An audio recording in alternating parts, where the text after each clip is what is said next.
नमस्कार। SBT news में आपका स्वागत है। पेश है 7 फरवरी मंगलवार सुबह 6:15 बजे राजस्थान की बड़ी खबरें। राजस्थान में चुनावी साल शुरू होने के साथ ही पूर्व मुख्यमंत्री वसुंधरा राजे ग्राउंड पर सक्रिय हो गई हैं। मेवाड़ वागड़ दौरे के दूसरे दिन सोमवार को राजे ने डूंगरपुर में बीजेपी कार्यकर्ताओं से फीडबैक लिया। इस दौरान करीब 12 बजे चित्री गांव में राजे स्कूटी सवार कुछ लड़कियों से मिली। लड़कियों ने कहा, ये स्कूटी पूर्व बीजेपी सरकार में आपने ही दी थी। इसके बाद राजे एक लड़की की स्कूटी पर बैठकर मुख्य मार्ग तक गई। वहां से वो उदयपुर के लिए रवाना हो गई। राजस्थान में अब प्राइवेट हॉस्पिटल की इमरजेंसी में आने वाले मरीजों के इलाज का खर्च सरकार उठाएगी। सरकार इसके लिए अलग से फंड बनाने पर विचार कर रही है। राइट टू हेल्थ बिल पर डॉक्टर्स और प्राइवेट हॉस्पिटल संचालकों के विरोध को देखते हुए सरकार ने इमरजेंसी इलाज के लिए अलग से फंड बनाने का फैसला किया है। हेल्थ मिनिस्टर प्रसादी लाल मीणा ने कहा कि राइट टू हेल्थ बिल के जिस प्रावधान को लेकर डॉक्टर और प्राइवेट हॉस्पिटल संचालक विरोध कर रहे हैं, उसका भी समाधान निकाल दिया है। इमरजेंसी में अगर कोई मरीज आता है तो उसके इलाज का खर्च भी सरकार उठा लेगी। इसके लिए हम अलग से फंड देंगे। अडानी ग्रुप पर हिंडनबर्ग की रिपोर्ट को लेकर संसद के दोनों सदनों में सोमवार को भी जमकर हंगामा हुआ। एक तरफ विपक्ष इस पर चर्चा कराने की मांग पर अड़ा रहा, वहीं दूसरी ओर कांग्रेस पार्टी ने देश भर में एआईसी और एसबीआई के ऑफिस के बाहर अडानी ग्रुप के वित्तीय लेन देन की जांच संसदीय पैनल या सुप्रीम कोर्ट की कमेटी से करवाने की मांग को लेकर प्रदर्शन किया। सोमवार को दोनों सदनों की कार्यवाही मंगलवार सुबह 11 बजे तक के लिए स्थगित कर दी गई। कांग्रेस सांसद राहुल गांधी ने कहा कि सरकार अडानी पर संसद में बहस नहीं चाहती, सरकार डरी हुई है। भ्रष्टाचार की शिकायत के आधार पर उदयपुर में स्टेट बैंक ऑफ इंडिया प्रशासनिक शाखा के एक अधिकारी ने अपने ही वरिष्ठ अधिकारी को फंसाने के लिए एसीबी कार्यवाही की साजिश रच डाली। उसकी शिकायत पर एसीबी ने तस्दीक करवाई तो अधिकारी ने खुद ही वरिष्ठ अधिकारी की आवाज में रिश्वत मांगने की रिकॉर्ड पेश कर दी। इस रिकॉर्डिंग के आधार पर एसीबी ने 2 वरिष्ठ अधिकारियों को 10 लाख रुपए की रिश्वत के साथ पकड़ भी लिया। हालांकि ट्रायल के बाद जब वास्तविकता सामने आई तो एसीबी टीम भी चकित रह गई। अब एसीबी परिवादी के खिलाफ कानूनी कार्यवाही पर विचार कर रही है।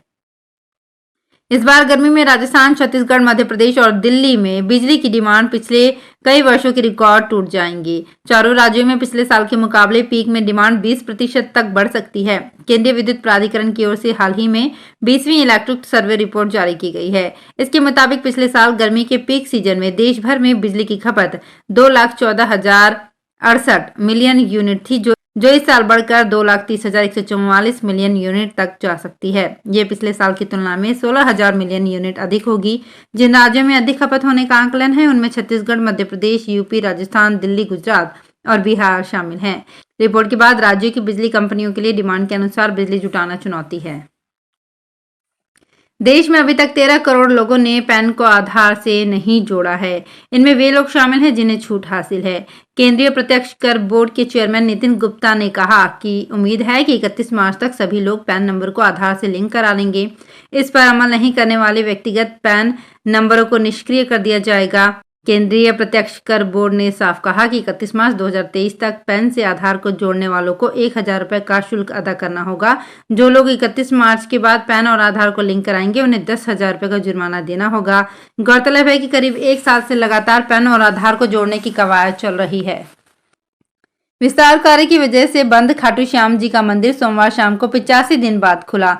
बाबा श्याम के जयकारों के बीच पट का अनावरण देवस्थान मंत्री शकुंतला रावत ने किया। बाबा श्याम के जयकारों के बीच आम लोगों के लिए भी बाबा श्याम के दर्शन शुरू हो गए। मंत्री ने इस दौरान पूजा अर्चना कर देश व प्रदेश में खुशहाली की कामना की। दर्शन के बाद मंत्री ने दर्शन मार्ग की व्यवस्थाओं का जायजा भी लिया।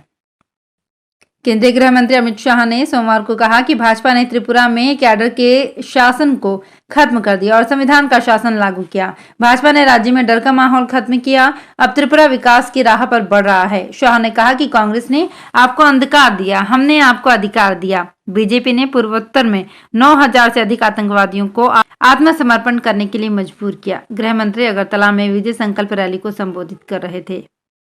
सर्दी के मौसम में अगर आप छुट्टियों का मजा लेना चाहते हैं तो Indian railway catering and tourism corporation दक्षिण भारत के पर्यटन का बेहतरीन पैकेज लेकर आया हुआ है। 10 दिन की दक्षिण भारत यात्रा में आप रामेश्वरम, मदुरई, कन्याकुमारी, तिरुपति बालाजी तथा मल्लिकार्जुन दर्शन करने का मौका भी मिलेगा।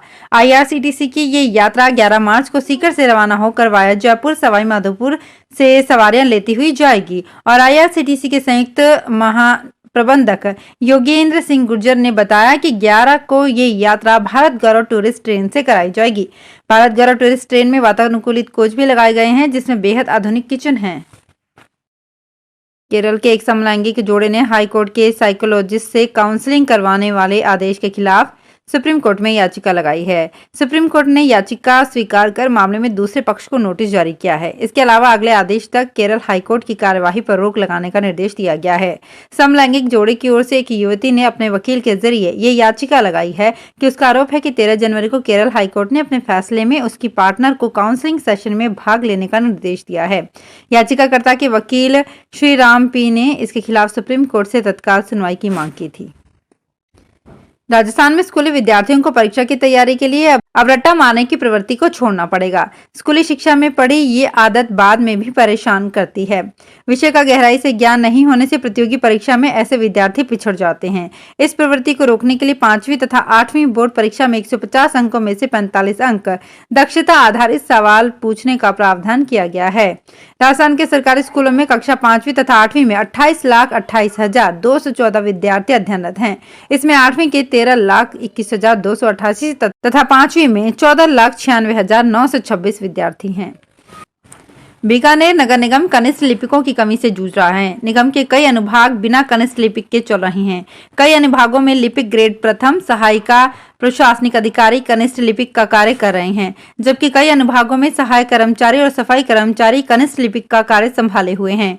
कई अनुभागों में पत्रावलियों को आगे बढ़ाने के लिए लिपिक तक नहीं है। बिना कनिष्ठ लिपिकों के न केवल निगम का कार्यालय कार्य प्रभावित हो रहा है, बल्कि आमजन के कार्य और पत्रावलियां भी अटक रही है। बाड़मेर शहर में नई सब्जी मंडी के ठीक सामने पुराने टेलीफोन एक्सचेंज के ठीक आगे बन रहे कियोस्क हाट बाजार पर दूरसंचार विभाग के ऐतराज के बाद निर्माण पर ब्रेक लगा हुआ है। हालांकि नगर परिषद प्रशासन का कहना है कि दूरसंचार विभाग के अधिकारियों के साथ बैठक हो गई है। शीघ्र ही हाट बाजार का काम शुरू कर स्ट्रीट वेंडर को स्थायी जगह दे दी जाएगी। शहर में वर्तमान में 42 स्ट्रीट वेंडर ऐसे हैं जिनके पास वैध लाइसेंस है, लेकिन व्यापार के लिए स्थायी जगह नहीं है। अखिल भारतीय कांग्रेस कमेटी के आह्वान पर कोटा में भी कांग्रेसी सड़क पर उतरे। जिलाध्यक्ष रविंद्र त्यागी की अगुवाई में कांग्रेसी कार्यकर्ताओं ने छावनी इलाके में ऑफिस के बाहर केंद्र सरकार के खिलाफ प्रदर्शन किया। अडानी ग्रुप की जांच सीबीआई व जेपीसी से करवाने की मांग की है। प्रदर्शन को देखते हुए मौके पर डीएसपी, 3 थानों के सीआई समेत पुलिसकर्मी मौजूद रहे। प्रदर्शन में खादी ग्रामोद्योग बोर्ड के उपाध्यक्ष पंकज मेहता भी शामिल हुए।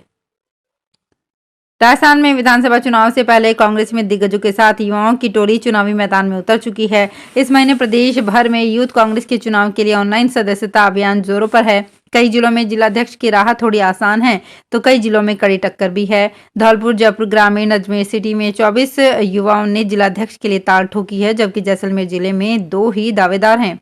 प्रदेश अध्यक्ष की बात करें तो 15 युवा नेता मैदान में हैं, जबकि महासचिव पद के लिए 216 युवाओं की दावेदारी है। युवा कांग्रेस में 11 से 18 जनवरी तक नामांकन प्रक्रिया चली। इस दौरान प्रदेश अध्यक्ष, प्रदेश महासचिव, जिलाध्यक्ष एवं विधानसभा अध्यक्ष पद के लिए नामांकन किया गया। वहीं 27 फरवरी तक संगठन का ऑनलाइन सदस्यता अभियान चलेगा। तो फिलहाल इस बुलेटिन में इतना ही। फिर हाजिर होंगे कुछ और बड़ी खबरों के साथ।